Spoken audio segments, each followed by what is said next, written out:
여러분 어떻게 한 주간 평안하셨습니까? 네. 오늘도 이렇게 또 보고 사람들 오시고 너무 같이 예배드리니까 너무 좋은 것 같아요. 네, 오늘도 요한계시록 강의는 조금 잠깐 내려놓고 우리 선교회 안에 몇 가지 현안들을 여러분들과 좀 이렇게 나눠보고 싶습니다. 오늘 좀 이렇게 같이 좀 나눠보고 싶은 주제는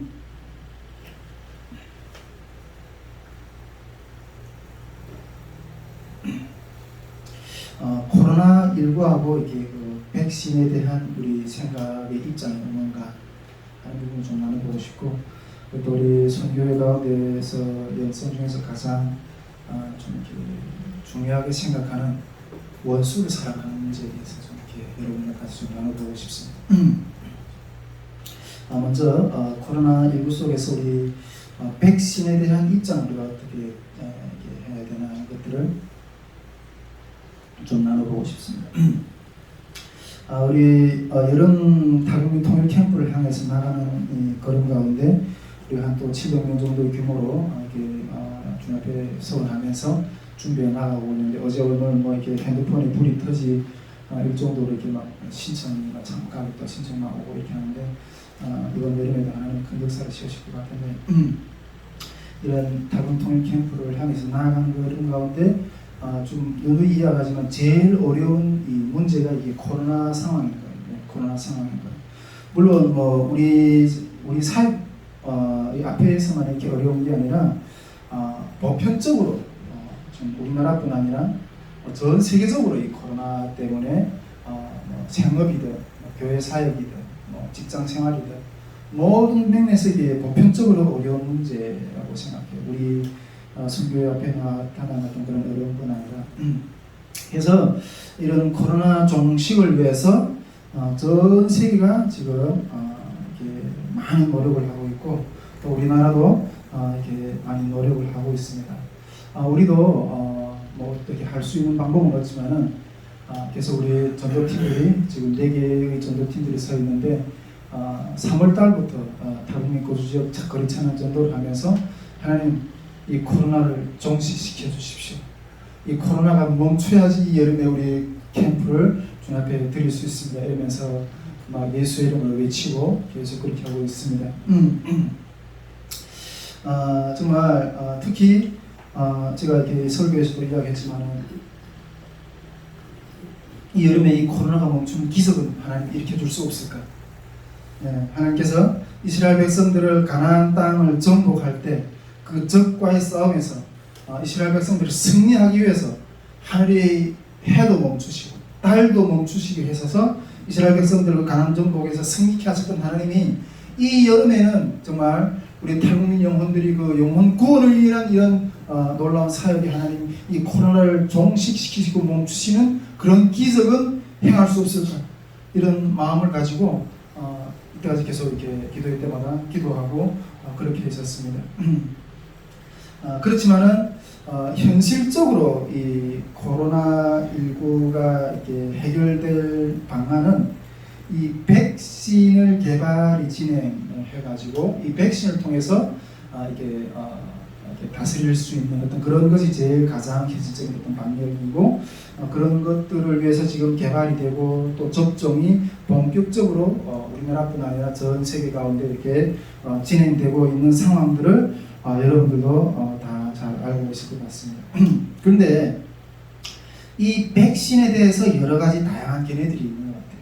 네, 여러 가지 다양한 견해들이 있다고 생각합니다. 어떤 분들은 너무나도 이 강경하게 이 백신을 맞는 것에 대해서 이게 반대하는 어떤 그런 입장들이 있는 것 같습니다. 근데 우리가 이 여름 사회를 향해 걸어 나가려면 이 백신에 대한 입장 우리는 어떻게 생각하는가, 이 부분들을 정확하게 이렇게 좀 특히 우리 선교회라고 생각하지만 특히 저희 견해 입장을 분명하게 어떻게 밝혀야지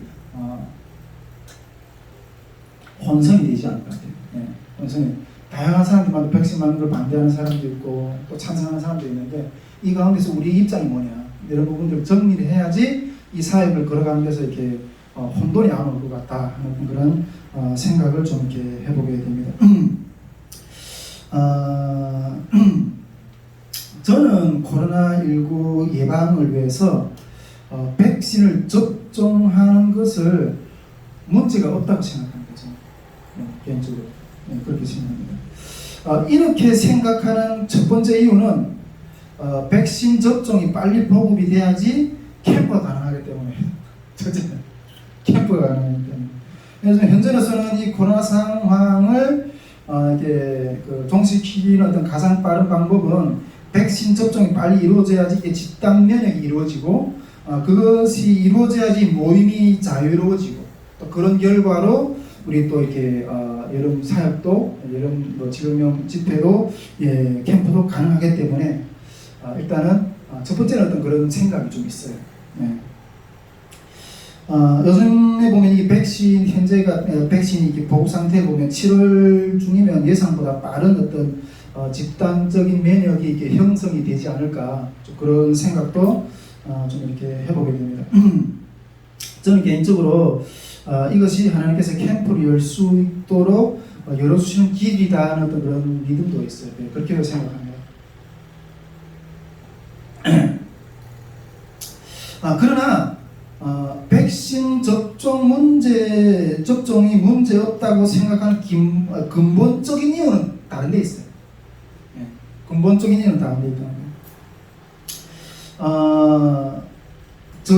어떻게 보면 저희 이론 태도는 지금까지 해왔던 어떤 이 코로나19나 이런 것에 대한 어떤 행보하고는 완전히 다른 개념인 거예요. 그럼 제가 지금까지 코로나19에 대해서 정부가 요구하는 코로나19 방역 대책에 대해서 완전히 반대하는 입장을 계속 이렇게 천명을 했거든요. 계속 그렇게 천명하면서 특히 5인 이상 모임 금지, 예배 금지 이런 것들을 위해서 반대 집회도 우리 선교회 안에서 열고, 물론 우리 선교회가 작다 보니까 또 물론 이렇게 영상을 찍어서 인터넷에 올리기도 하지만은 워낙 작다 보니까 우리가 여기서 반대하는지 안 하는지 어떻게 알려지는 데도 없어요. 그렇지만 우리가 이 5인 이상 예배 모임이라든가 예배 금지라든가 이런 것들에 전체 반대한다 이렇게 계속해서 주장했고 그렇게 외쳤고 또 이때까지 어떤 제가 이 사역을 행한 어떤 그런 이렇게 발걸음이 어떤 그런 모임들을 강행한 것들을 보면 이런 부분들에서 강경하게 반대하는 어떤 입장에서 진행했다는 것들을 보여주고 왔었어요. 작년에도 보면 우리 타국 목회자 연합회 회장으로서 여름에 그렇게 다 이게 부들부들 떠는 것 가운데 수련회도 강행을 했어요. 수련회를 강행하면서 만약 이 수련회에 참여한 사람들이 정부에서 행정명령이 떨어져 가지고 수련회에 참여하면 참여하는 사람 진행하는 주체뿐 아니라 참여하는 자들도 벌금 떼겠다. 이렇게 행정명령이 떨어졌는데 그럼에도 불구하고 이 수련회를 여니까 수련회에 참여하겠다는 사람들은 벌금을 낼 각오를 하고 오라고 했어요. 그렇게 다국민 목회자 연합회 수련회도 진행했고 작년 여름에도 우리가 또 다국민 집회를 했잖아요. 캠프도 했고 또 올해 겨울에도 1월달에 또 말씀학교도 그렇게 다 이렇게 사역이 주고 있는 상황 가운데서 말씀학교도 진행을 했고 그리고 또 우리 기도 모임도 한 번도 쉰 적이 없어요. 계속 믿음대로 오는 사람들이 같이 기도하고 딱 한 번 우리 선교회 안에서 코로나가 발생해가지고 온라인으로 한 번 딱 예배를 드렸던 적이 있고 그 외에는 계속 예배를 강행을 했어요. 이것이 정말 이때까지 코로나19에 대해서 정부에서 행하는 어떤 그런 방침이나 어떤 이런 것들에서 강경하게 반대를 했어요. 아니다. 우리는 예배를 드려야 된다. 이런 입장이었는데 이 백신에 대한 입장에 대해서는 좀 달라요. 백신에 대한 입장에서는 이 코로나19의 백신에 대한 입장에서는 코로나19를 예방하는 접종에 대해서는 반대하잖아요. 환영을 하는 거잖아요. 환영하는 거죠. 제가 왜 이렇게 이런 견해를 가지고 있는가 하고 생각하는 어떤 기본적인 마인드는 그거예요. 우리는 이 코로나19를 하나님이 허락하신 재앙의 관점에서 바라봐야 된다는 거예요. 하나님이 허락하신 재앙의 관점에서 바라봐야 된다는 보통 이런 말들을 하는 걸 되게 조심스러워해요. 제가 이렇게 큰 교회 안에서 이렇게 뭐 교육자로 이렇게 사역하고 뭐 이러다 보니까 요즘에는 교회들이 큰 교회들이 이렇게 좀 영향력이 있잖아요. 사람들이 몇 명씩 모이고 이러니까 그 여론이라는 게 이게 장난이 아니거든요. 근데 그 큰 교회에서 그 많은 사람들을 움직이는 담임 목사님이 메시지가 어떤가에 따라서 그 사회적인 영향이 장난이 아닌 거예요. 예. 그러다 보니까 이 목사님들이 한번 어떤 발언을 잘못하면 이 사회적인 지탄이 돼버리는 거예요. 완전히. 특히 이 자연재해 같은 어떤 이런 현상들에 대해서 목사님들이 나름대로 성경대로 소신껏 발언을 했다가 뭐 이렇게 여론이 물매를 맞는 어떤 그런 현상들을 이렇게 많이 본 것 같아요. 뭐 실례로 들어보면 뭐 일본의 어떤 쓰나미 확 이렇게 덮쳤다 이런 그 재앙이 일어나는 그런 것들을 보고서 그러니까 저는 하나님이 심판이다. 어떤 목사님들은 이렇게 강경하게 그렇게 이렇게 이야기하는데 그런 것들을 보면서 이게 사회적으로 이렇게 막 이렇게 무리를 어떻게 국률이 여기지 못하고 그 불쌍히 여기지 못하고 그걸 그렇게 판단하는 거예요. 근데 저는 그런 것들 보면서 참 이렇게 우리 북한에서 그 여기도 우리 홍길동이라는 영화 있죠. 홍길동 뭐 잘 아시죠? 홍길동이 서자잖아요. 예. 본처의 자식이 아니고 후처의 자식이잖아요. 우리 북한 영화에서도 그 홍길동이 울면서 아버지라 부르지 못하는 이 아들의 이 서러움에 대해서 울면서 하는 그런 장면이 있거든요. 그런 장면이 생각나요. 여러분 이런 재앙이 하나님이 내리신 심판이라고 믿어요? 여러분 어떻게 생각하세요? 심판이 맞잖아요. 여러분 성경에는 참새 한 마리도 하나님이 허락하지 않으시면 땅에 떨어지지 않는다고 하셨어요. 어떤 재앙이든지 그것이 하나님이 허락하지 않으시면 그게 일어나겠어요?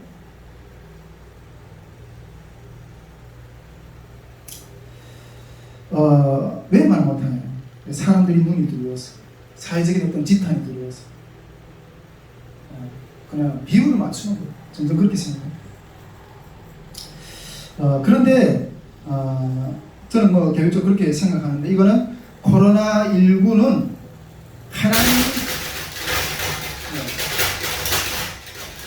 코로나19는 하나님이 이 땅 가운데 내리신 재앙이라고 저는 그렇게 받아들이고 생각하고 있습니다. 그런데 코로나19나 또 이 코로나에 대해서 이 백신에 대해서 음모론적인 해석들이 많은 것 같아요. 음모론적인 해석들 그런 견해들이 좀 있다는 생각이 들어요. 저는 이런 음모론적인 설에 대해서 잘 알지도 못하고 그렇게 뭐 알고 싶지도 않아요. 알고 싶지도 않아요.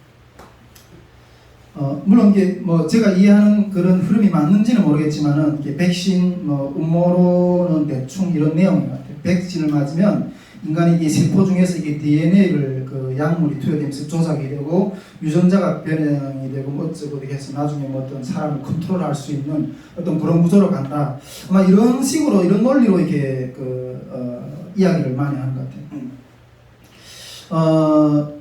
뭐 이런 것들뿐 아니라 요즘 나오는 설들 보면 뭐 유일정부 구성을 위해서 뭐 이렇게 뭐 베리칩을 만들어서 어떻게 막 이야기하고 뭐 어떤 그런 베리칩에 대한 이야기도 많고 이런데 이 백신도 코로나 백신도 아마 그런 맥락 속에서 이렇게 흘러가는 어떤 그런 흐름이 아닌가 저는 그렇게 생각합니다. 근데 뭐 이런 것뿐 아니라 요즘에는 또 뭐 기기가 막 발달해 가지고 인간이 기계에서 막 지배를 당하는 이런 이 뭐 인공지능이라든가 그런 것들 다 일자리를 빼앗기고 사람이 점점 이렇게 서갈 자리가 없는 것처럼 세상이 흘러가는 것 같아요. 예. 근데 이러한 현상들이 나타날 때 그러한 현상들이 실체가 뭔가 하는 거예요. 우리가 이 실체를 바로 분별하고 바른 해석을 해야지 그거에 따른 적용이 나옵니다. 이 실체를 바르게 해석을 못하면 완전 왕청 같은 데가 생길 수밖에 없습니다. 저는 그래도 이 어마어마한, 저에게는 이 어마어마한 어떤 현상들이나 이런 것들에서 감당할 수 있는 어떤 지식이나 이해할 수 있는 그런 능력은 없어요. 그래도 좀 이게 참 감사한 것 한 가지는 하나님께서 저에게 어떤 분별력을 허락하셨다는 부분들에 대한 감사하는 부분이 있어요. 어떤 현상들이 딱 나타날 때 거기에 대한 어떤 영적인 분별을 하나님 많이 주시거든요. 근데 이 해석에 앞서서 이 분별력 주신 거에 대한 너무 감사한 마음을 조금 이야기 나누고 싶은데, 전에도 비슷한 맥락에서 여러 번 이야기한 어떤 내용이기도 하지만은 하나님이 저에게 이런 분별력을 주셨는데, 이런 분별력을 주신 가운데서 그 분별력을 얻기까지 어마어마한 산을 넘게 하셨어요. 저 삶 가운데서 어마어마한 산을 넘게 하셨어요. 처음에 그 산이 이 시작이 어떤 주님이 저한테 요구를 하신 부분들인가 하면, 너는 몇 번 이야기했는데, 너는 내가 주는 것만 먹고 살아라, 이렇게 말씀하셨어요. 기도가 내가 주는 것만 먹고 사는 것이 곧 나를 먹는 것이라고 그렇게 말씀하셨어요. 곧 나를 먹는 것이라고. 저는 이 싸움에 이게 어마어마한 싸움이거든요. 이 싸움에 순종하려고 무지무지 힘들었어요.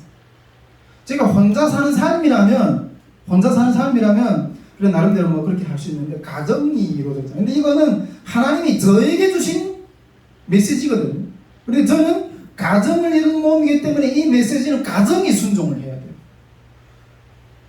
그래가지고 가정 가운데서 이 메시지가 순종이 될 때까지 어마어마한 힘든 나날들을 많이 보냈어요. 전에도 이야기했지만은 저 집사람 맨날 저보고 나가서 한 200만 원만 벌어오라고. 그러면 얻고 다니겠다. 이거는 가정이 순종해야 되는 일이에요. 우리가 결혼 15년 차가 됐는데 이제야 지금 아내도 이 부르심에 따라가고 순종하려고 하는 그런 마음으로 가고 있어요. 여러분, 이 싸움을 하는데 15년이 걸렸어요. 15년이. 요즘엔 제가 되게 많이 편해요. 내가 많이 안 벌어와도 집에서 달달 먹지 않아요. 근데 이 싸움을 하는데 15년이 걸렸다는 거죠. 그런데 그 싸움을 하면서 그 가운데 딱 들어가 봤는데, 그 세계 안에서 딱 들어가 봤는데 어마어마한 선물이 주어진, 어마어마한 선물. 주님이 주시는 것을 먹는 것을 통해서, 주님이 주시는 것만 먹는 것이 아니라 우리 앞에, 내 앞에 나타나는 현상도 그 하나하나도 다 주님이 메시지가 담겨져 있는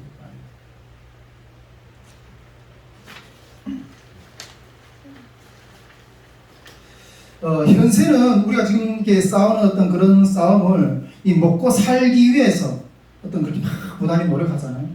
그런데 이 나라 안에 딱 들어가 보니까 내가 주는 것만 먹으라 그랬잖아요. 근데 이 나라 안에 딱 들어가 보니까 이 나라는 거래하는 것으로 사는 나라가 아니에요.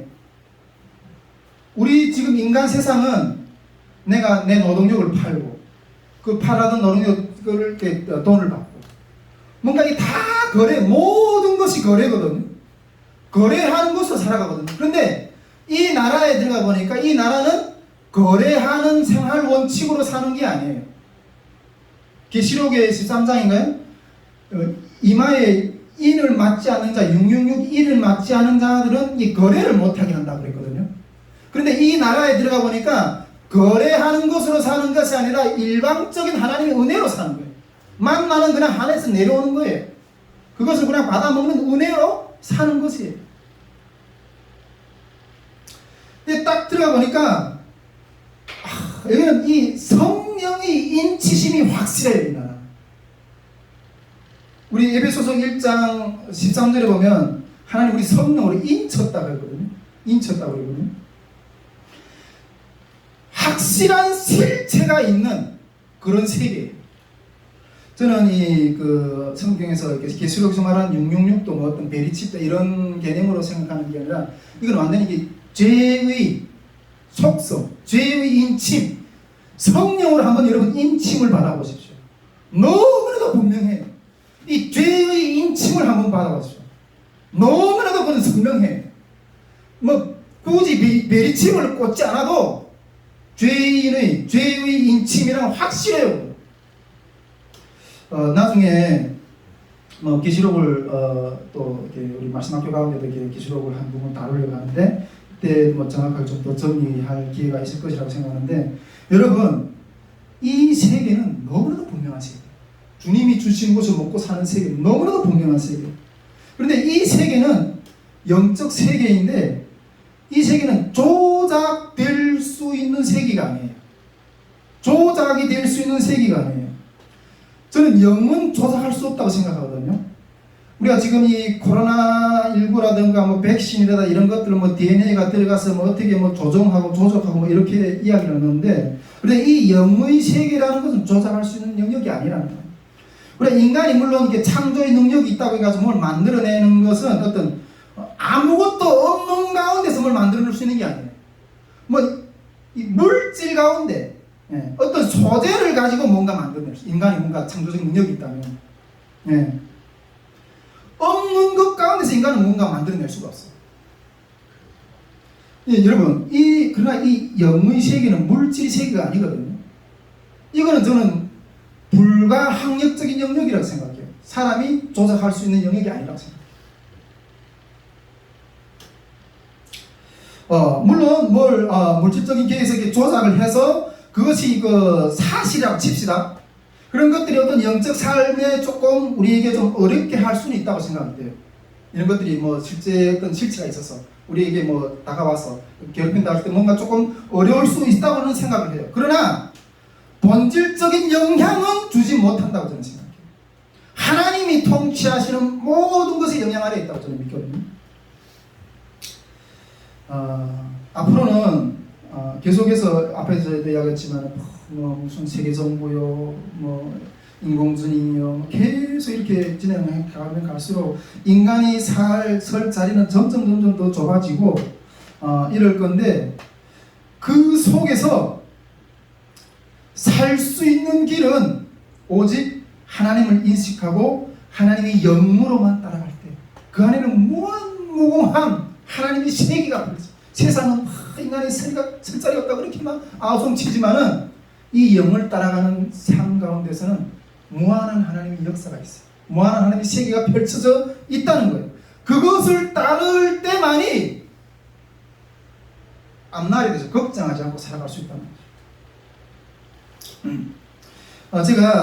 저는 이게 하나님이 뭐 내가 주는 것만 먹고 살아라 어떤 이런 영역 가운데서 제 삶을 익숙되다 보니까 이 분별력을 주시는 하나님. 이건 이 나라의 것하고 이 나라의 영역하고 이 세상 나라의 영역하고 완전히 다르거든요. 그럼 분별력을 주시는, 어떤 현상이 오면 그것이 실체가 뭔지 알게 하셔요. 실체가 뭔지 알게 하셔요. 또한 그 실체가 앞으로 올 것이라는 것도 하나님 미리 알려주기도 하셔요. 주시기도 하셔요. 지난밤에는 온밤 저희 집사람도 잠을 설쳤다고 그러는데 저도 온밤 이게 잠을 좀 이렇게 못 자면서 막 설치고 막 이랬거든요. 근데 지금까지 이게 지나왔던 일들을 갑자기 이렇게 하나님 막 이렇게 돌아보게 하시면서 너무 깜짝 놀라요. 어쩌면 하나님께 이렇게도 정확하실까? 어떤 일이 생기기 전에 한참 전에 하나님 이런 일이 있을 거야. 이런 일들을 미리 계시해 주시는 거예요. 그런 일들을 지금까지 내가 또 걸어왔던 길들을 하나님이 미리 알려주셨고 그 알려주신 일들이 일어났던 어떤 그런 것들을 돌아보면서 온밤 뒤척거리면서 하나님 어떻게 이렇게 정확하실까? 그런 생각을 하게 됐어요. 소스라치게 놀랐어요. 여러분 다윗이 그러잖아요. 기도하면서 다윗은 왕이잖아요. 이스라엘이 왕이잖아요. 다윗 때 이스라엘이 그 중동적에서 다윗 그 이스라엘만큼 강대한 국가가 없었잖아요.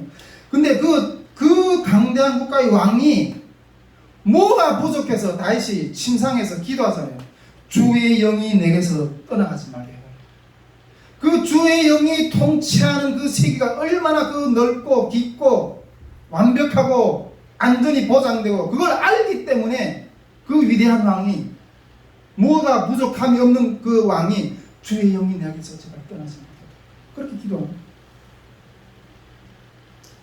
그런 비밀들을 하나님이 알게 하신다는 거예요. 분별력들을 주신다는 거예요. 이런 세계에 따라가면 이 나라는 여러분 다른 나라예요. 내가 늘 이야기하지만 다른 나라, 다른 세계. 우리 지금 현 세계 살잖아요. 북한에서는 이 외국에 한번 나가는 거는 갑자기 저 하늘에 별 따는 것처럼 그렇게 힘들어요. 그래서 늘 북한 사람들이 이 다른 나라의 사람들이 살면 과연 어떨 것인가 이런 늘 궁금해요. 한국에 보니까 마음만 먹으면 얼마든지 갈 수 있는 세상이죠. 근데 이 나라에 살아보니까 정말 다른 나라의 세계. 지난 월요일에 그 어떤 교수님 만나서 이렇게 성경 공부를 새롭게 이렇게 또 이렇게 강의한 걸 들었는데 그분이 이렇게 하나님의 나라에 대해서 이야기해요. 하나님의 나라. 이 세상 나라하고 이 하나님의 나라는 개념이 달라요. 이 사는 원리가 달라요. 완전 다른 나라들은. 근데 그런 나라에서 어떤 그 하나님이 이게 절대 이렇게 그런 것들을 느끼게 하신다. 분별력을 주신다. 여기서 한 가지 좀 본론에 더 들어가기 앞서 하나 좀 더 짚고 싶은데, 박근성 목사님도 이 부분을 아주 잘 분석하고 잘 보셨다고 저는 생각하는데, 지금 이 코로나 어떤 백신이라는 어떤 그런 프레임이 있거든요. 네. 이런 음모론이라고 하면 그렇게 믿는 사람이 좀 힘들어하겠지만 이런 프레임이 있거든요. 근데 이런 프레임을 딱 들이대면 영혼이 안 보여요. 백신을 맞으면 어떻게 된다. 다 그 기준을 가지고 판단해요. 절대로 맞아. 그 안에는 어떤 구원이 어떤 문제도 해석이 안 들어가요. 오직 그렇게 행하는 사람 다 자기적이에요. 다 자기적이에요. 그 가운데서 죽어가는 영혼들은 보이지 않아요. 탈한국설이라든가 그런 것들에 대한 어떤 프레임을 가지고 할 때 그 가운데 그 프레임 가운데 들어가야만이 구원이 있고 다 그렇게 해석이 되는 거예요. 그 밖에 어떤 영혼이 구원에 대해서는 아무도 관심이 없어요.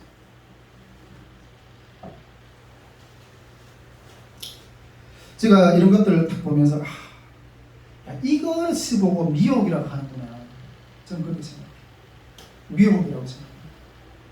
우리 성경에 너희가 미혹하는 자들이 앞으로 이게 그 거짓 선자들이 많이 나타나서 있을 때 미혹하는 자들에 대해서 조심하라고 했잖아요. 미혹이 뭘까? 거짓 예언이나 이런 것들 보고 그럴까? 물론 그런 것도 얘기했지만은 이런 사회적 현상이 할 때 그런 것들 보고 이것들 보고 미혹이라고 그러는구나. 그게 좀 느껴지더라고요. 자, 그러면 이 코로나19 이 백신의 실체는 뭐냐?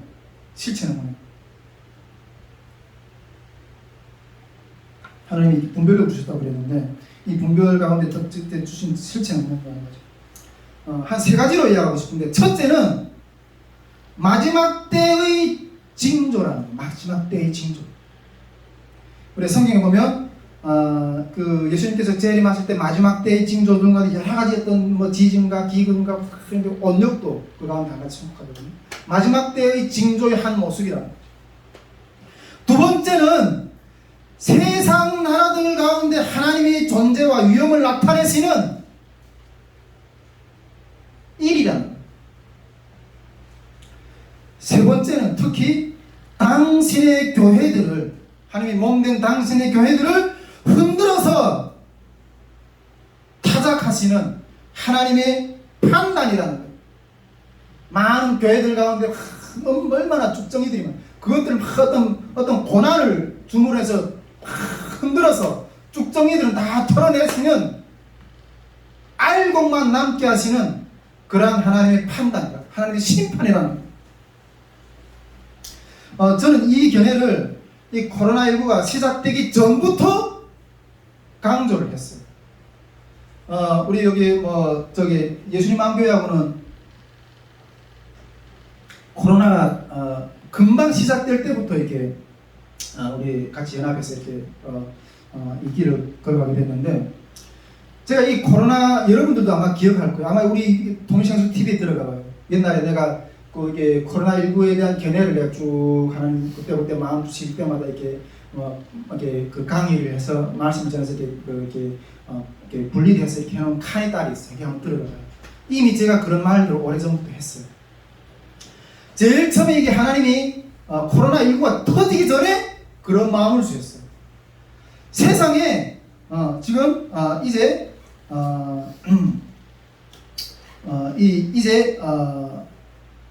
이제 이게 그 언역이 이제 온 세계를 뒤덮는 언역이 막 퍼질 거라고. 그냥 퍼질 거라고. 그러면서 그 언역 가운데서 사람들이 서로 살겠다고, 그 언역을 피해가지고 서로 살겠다고 막 도망치는데, 그 사는 길을 찾는데 어떤 동굴에 들어가면 살 수 있어요. 그 동굴이 어디였는가 하면 감성구의 기도처였어요. 여러분, 이 이야기를 했던 것들을 아마 여러분들 메시지를 들었던 분들이 기억하실 거예요. 이제 세상에 어떤 큰 언역이 터지겠구나. 그때 그걸 느꼈어요. 그런데 그때 아마 그 2018년 10월인가 아마 그렇게 됐을 거예요. 그런데 2019년도 1월부터 그게 이제 확 터졌죠. 네. 2019년도 1월부터 터진 걸로 제가 알고 있는데, 아마 2018년도 아마 그때 2018년도 2019년도인가 아마 그렇게 됐는데, 아마 그때 10월부터 그때 말씀 주셨어요. 그러면서 이제 이 세상에 어떤 큰 영적인 질병이 터질 거다. 근데 몇 개월 후에 이 코로나가 확 터지는 거예요. 그리고 코로나가 확 터지고 나서 하나님이 이 코로나 현상에 대해서 이것은 어떤 현상인가에 대한 것을 하나님 또 기도가 저한테 마음을 주셨어요. 그게 무엇이었는가 하면, 이 지금 세상은 지금 이게 노아의 홍수 때처럼 온 세상이 지금 온 세상이 홍수에 이게 지금 홍수가 나버린 거예요. 그것도 하나님 꿈으로 보여주셨는데, 온 세상의 홍수를 물로 다 이렇게 덮였어요. 그런데 사람들이 그 물로 덮인 것 가운데서 물이 막 범람해서 다 이렇게 막 세상을 잠그는데, 그때 그 홍수 가운데서 살 길은 어디예요? 살 길은 산으로 도망하는 거예요. 그 물이 침수되지 않은 그런 산 높은 곳으로 도망하는 거예요. 높은 곳으로 도망하는 거예요. 그 노아의 홍수 때처럼 이런 큰 홍수의 현상을 하나님 보여주셨어요. 근데 그 범람한 길에서, 이 홍수의 길에서 살 길이 뭐냐? 첫째, 산으로 도망하는 거예요. 산으로. 그 산으로 도망하는 것이 무엇이에요, 여러분? 방주로, 우리가 노아 홍수 때 방주로 도망쳤잖아요. 그 산으로 도망하는 것은 주님의 거룩한 산으로 올라가는 것이에요. 아멘이십니까? 주님의 거룩한 산으로 오른다는 게 뭐예요? 어떻게 거룩한 산에 올라요?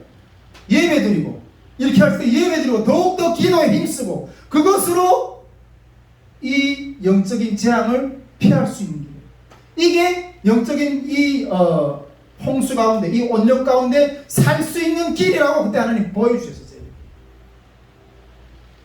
제가 이 이야기도 그 유튜브 TV에 들어가 보세요. 코로나19에 대해서 제가 했어요. 이미 했던 이야기예요. 그런데 세상 정부는 이것을 일반적인 질병으로 대응하고, 그 질병적인 차원에서 예배를 방해하고 예배를 가로막고, 그런 것으로 이 질병을 차단하려고 그렇게 했어요. 그런데 그것은 오히려 질병을 가로막는 길인 게 아니라 하나님의 진노를 더 쌓는 길인 거예요. 그래서 제가 5인 이상 예배 금지, 이럴 때일수록 더 힘있게 예배를 드려야 된다. 그것을 강조했어요. 그러면서 외쳤고, 내가 감옥에 들어가 하는 한이 있더라도 난 이 사람 예배 드린다. 그걸 외쳤어요.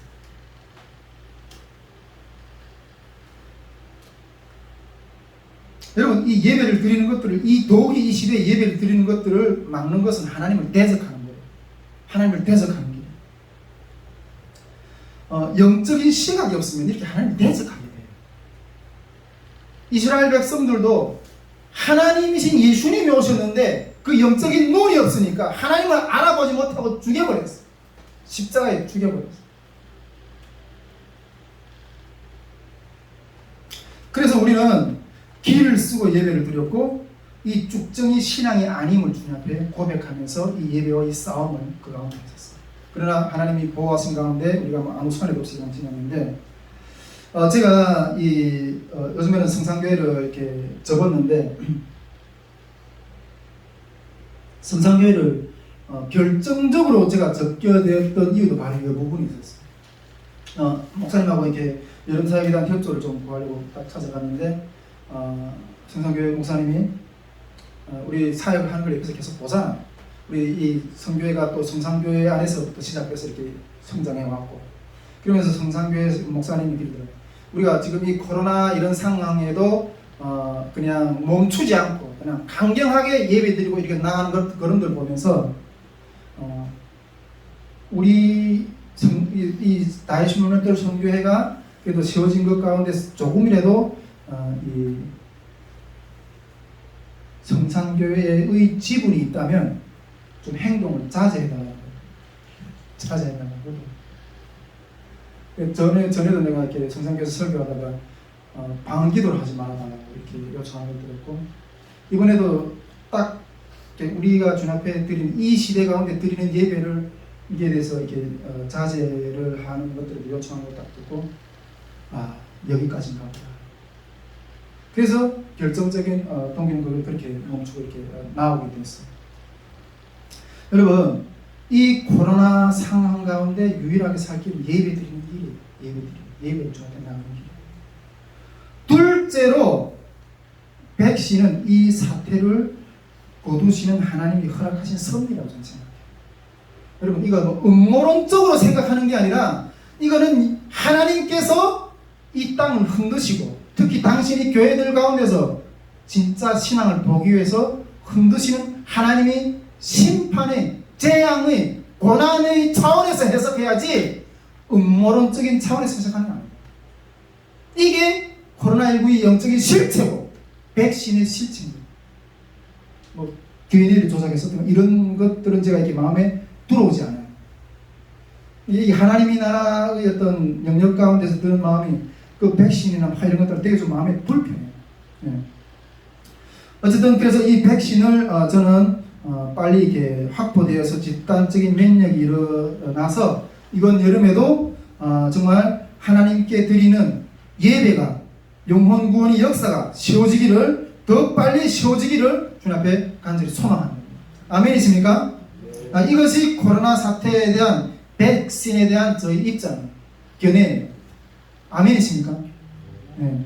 아마 이 여름 캠프를 향해서 나아가는 가운데 뭐 어떤이 저런이 뭐 이런 상당히 어떤 그런 견해들이 많을 거예요. 어떤 데 가니까 백신을 어떻게 생각하십니까? 이렇게 질문하는 분들 몇 분 만났어요.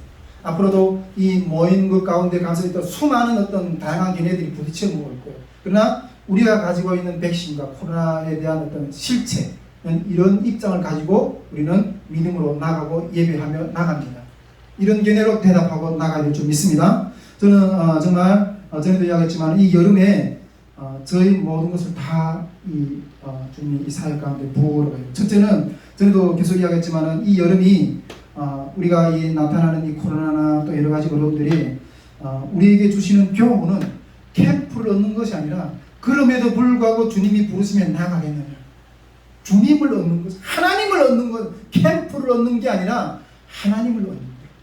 이 통일 선교의 길을 걸어가는 길에서 이 통일 선교 자체를 걸어가는 것이 아니라 그 속에 계시는 하나님을 얻는 길이라는 거예요. 아멘 있습니까? 네, 그런 믿음으로 계속 나가기를 원하고, 정말 이번 캠프 가운데 정말 또 이게 북에 있는 내 가족들을 돌보지 못하지만 내 동족들을 구원의 길로 인도한다는 그런 마음으로 피를 토하고 싶은 어떤 그런 심정으로 이 사역에 저는 이렇게 몰입을 하고 싶어요. 저는 늘 이렇게 고향에 있는 가족들에게 늘 빚진 마음이 많아요. 솔직히 우리 탈북 목회자들이 대부분 이렇게 부모님들하고 관계가 별로 안 좋아요. 왜 안 좋나? 다른 가정들은 자기 자녀들이 나가서 열심히 일해서 돈 벌어서 북한에 있는 가족들을 데려오고 돈을 보내주고 살 수 있게 그렇게 해주는데, 너는 이 하나님이 일하는 나라가 뭐길래, 교회가 뭐가, 돈도 못 벌고 맨날 교회 나가서 그냥 자기를 헌신해. 돈 못 벌어서 자기 형제를 못 도우니까 좀 네 형제를 돕는 일을 하라고. 그러면서 부모들이 탈북민 그 목회자 가족들이 그래서 가족끼리 사이가 잘 안 좋아요. 저도 하나님을 섬긴다 쓰고 고향에 있는 형제들을 제대로 돌아보지 못했어요. 제 가족 하나 불티나게 하기 쉽지 않은데 언제 고향을 돌아보겠어요. 그런데 그 빚진 마음을 여기에 나와 있는 우리 탈북민 동포들에게, 그 죽음의 사선을 겪으면서 왔던 이 우리 동포들에게 갖고 싶은 마음으로 쏟고 싶은 거예요. 이 마음을, 이 사랑을, 이 마음을 다 쏟고 싶은 거예요.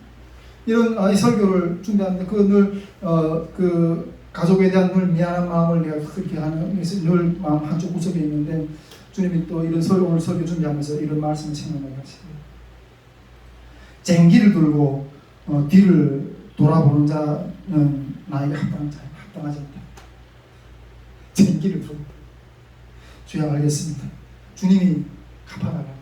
그러면서 이렇게 걸어가고, 정말 이 여름에 이 분단 조국의 아픔을 씻기 위한 나의 모든 것들 다 토해내는 정말 이 통일선교의 마지막, 모르겠어요. 지난번에 얘기했지만 이 여름 사역이 내 목회의 마지막 사역이 될지도 모르겠어요.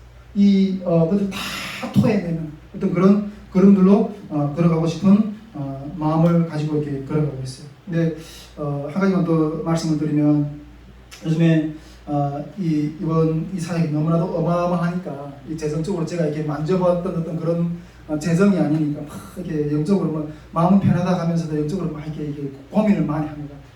그러다 보니까 막 이렇게 막 꿈에서도 내가 막 온 진흙탕에 막 뒤둥그는, 이걸 어떻게 메꿔야 되는가 막 이렇게 뒹굴고 있는 거예요. 그런데 또 한 번 하나님이 또 오늘 아침에 또 새로운 마음을 주시는데 잘 될 것 같아요. 그런 믿음을 주시는 거예요. 어떤 마음을 주시는가 하면 8월 전까지는 무궁곡식을 먹을 거라는 거예요.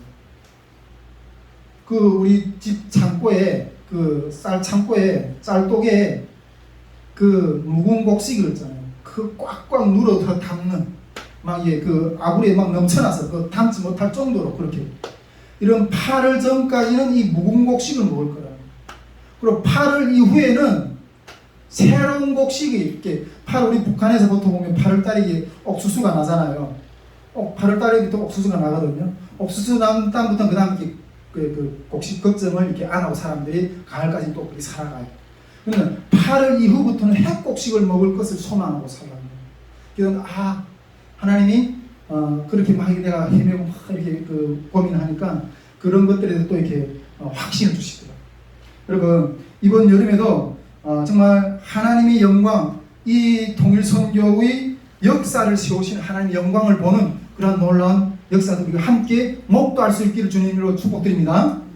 많은 사람들은 북한 선교, 정말 탈북민들에게 소망이 없다고 이렇게 막 이 북한 선교의 길을 가면서 이렇게 주저앉고 있지만은, 하나님은 그 사업에서 꽃을 피우시는 그런 역사를 세우시겠다는 거예요. 하나님이 아니죠. 그걸 못 세워주면 하나님이 아니에요. 그걸 믿고 이 여름에도 나아가야 된다. 백신이든, 그것이 어떤 재정 문제이든, 그것이 어떤 스펙 문제이든, 여러분, 이 여름에 대한 어떤 그런 주님의 구원의 소리가 안 들리나요, 귀에? 저는 벌써 아직 여름에 아직 시작도 안 했는데, 이 여름을 넘어서 이 여름이 너머의 그림을 지금 보게 하시더라고요, 그 마음에. 벌써 이 여름은 이미 끝난 사역이에요, 제 마음으로. 작년 여름 캠프 때도 여름 캠프를 한참 이렇게 막 그 코로나 상황에 막 준비하는데, 여름 캠프는 내 마음한테 이미 끝났어. 그리고 내 마음에서는 겨울 말씀 사역을 준비하고 있어. 이번에도 이미 이 여름에는 하나님 이미 끝났었어. 내 마음 가운데는 그 너머의 그 다음의 걸음을 또 하나님 생각하고 하시고, 주님이 그 역사를 우리가 이 돌을 굴리면, 나사로 죽은 나사로가 되게 돌을 굴리라고 하시잖아요. 굴리라고. 우리가 이 돌을 굴리면 주님의 영광을 볼 수 있는 역사가 일어날 줄 믿습니다. 아멘. 여기 우리 코로나19에 대한 혼선된 어떤 그런 상황이 앞으로 이렇게 많은 어떤 스텝들이 일으키고 가나다에 나갈 건데 그것이 우리 확실한 신앙의 견해 이것을 가지고 믿음으로 전진해가는 어떤 그런 생각을 좀 정리해서 이렇게 드리게 됩니다. 또 한 가지만 더 좀 이렇게